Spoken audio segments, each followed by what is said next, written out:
Francisco Aite Santuarekin ikusten zaitugu hor, noizkoa da, iazkoa, ez da?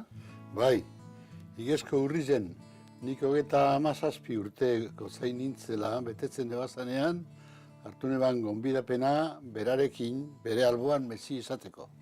Egon ginen gozain bi, 6 abadeen geru eta beste 80 pertsona inguru, berak egunero esaten duen meza, Santa Martan esaten duen meza horretan. Eta meza ostean, gero minututxu bete dobi alkarrekin egin duzan, ez da. Eta zertaz berbein zein duen? Bueno, berak galdeztu dutan nungoan nintzan, da zer nintzan, eta zan dutzen Argentinan zarritan egondakoan azela, hango gotzai deituta. Eta orduan galdetu duten, zure izena zein da? Zein da zure izena? Eta neuri esan dutzen nien, barretxu egin joan berak jakinez, zutaz zerbait badakit. Gauza hundirik ez badabe. Se una persona è gay e cerca il Signore e ha buona volontà, ma chi sono io per giudicarla? Bueno, aurrerakoia dala dirudi, zuk eretxi berbera daukazu?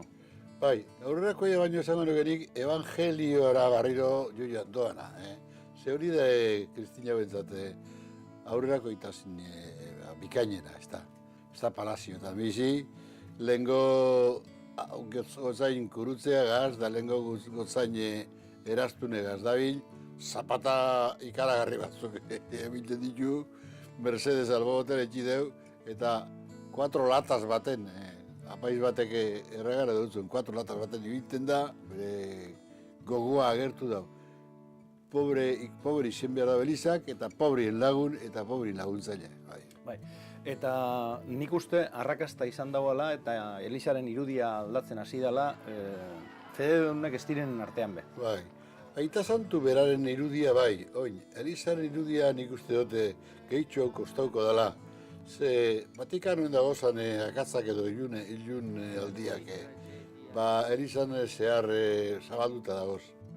Gauza ilunak aitatu dozuz, egia da, aspaldiko urteotan Elizaren inguruan hainbat albiste txar izan direla, baina behintzat, Aite Santu honek ez da lotzarik izan hori aitortzeko eta jenderen aurrean barkamena eskatzeko, beste batzuk eskutatzen alegindu dira. Bai, honek izan honek egile esan gauzeke firrifarra berak sentitzen dituen moduen esan ditu. Askatasun audizegaz da humiltasun audizegaz. Eta horrek Elizari, Erromako Elizari, idautzo zera hundia. Oine munduan hori zabaldu behar da. Eman da zabaltzazu munduan frutua. Elizak argi dago gauza batzuk derrigorrean aldatu beharko dituela. Bai. Eta ondo etorriko da. Etxetan bezkobi ondo etortzen da, noiz behinka ez da. Zikinkeri asko ataratzeko. Urteetan eta sekuletan, Elizan bertan bezartu dira, mundu honetako balore dira geuz asko. Horrek alboratzie, horretan hori izango da, niretzako posek handizena ikusten dudan ainean. Emakumeak orain arte, Elizan ez dago ezelango protagonismorik izan, erabat baztertuta egon da.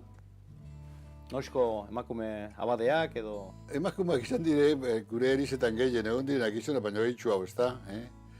Eta egia esan, ez dugu jakin emakumeari euren tokia bilatzen eta aurkitzen Elizan.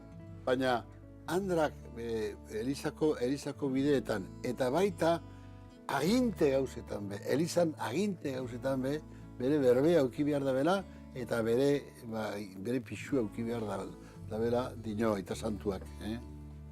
Zeuk izan duzu, Fedearen aldetik holango ahulezia haunen bat? Bueno, Fedea eta zalantza ez dagoz alkar joka. Fedearen barruan zalantza badago, eta Fedebakoen barruan beste zalantza badago.